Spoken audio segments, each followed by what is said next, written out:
job, Steven. That was really good. Up next we have Tony Schmid, if I pronounce that right, with People Say I've Changed. We're going to pause.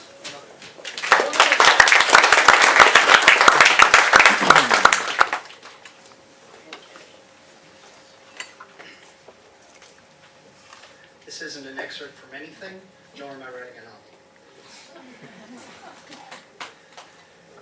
People say I've changed recently, and it's not just because I spent 2 months in the casket of Ra soaking up his powers. I mean, sure, that probably has something to do with it, but it's tangential at best. It's true I didn't used to be able to call down pestilence from the heavens or raise souls from the underworld, but that's not what people are noticing.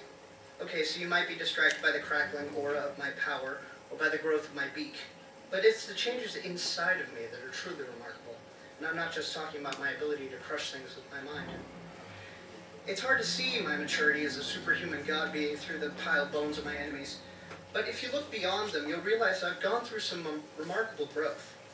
You may think that vanquishing armies with targeted meteor strikes or subjugating the nations of the world to my despotic rule shows my changes, but really, it's what I learned from that.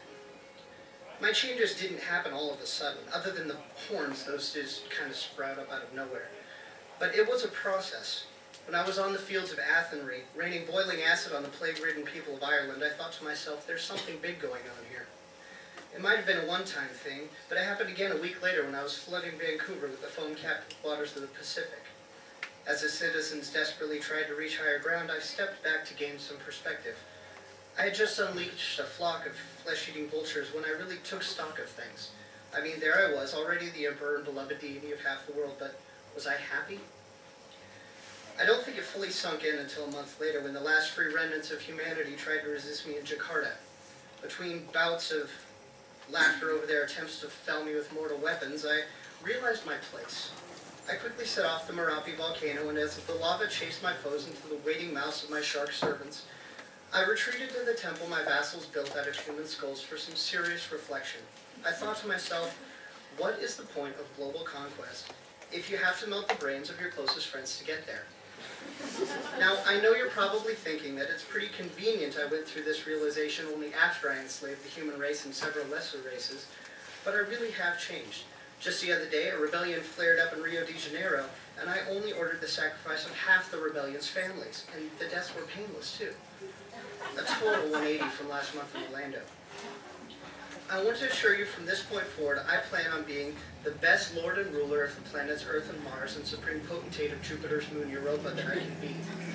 I'm thankful you took some time out of carving Mount Kilimanjaro into my likeness to listen to what I have to say. It was difficult to get that off my chest, but you've all been very supportive and I really do appreciate it. Have a pleasant 3-hour night rest period.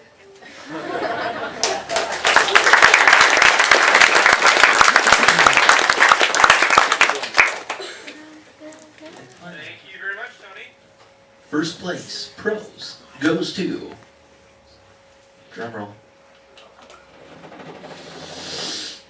Tony Schmid.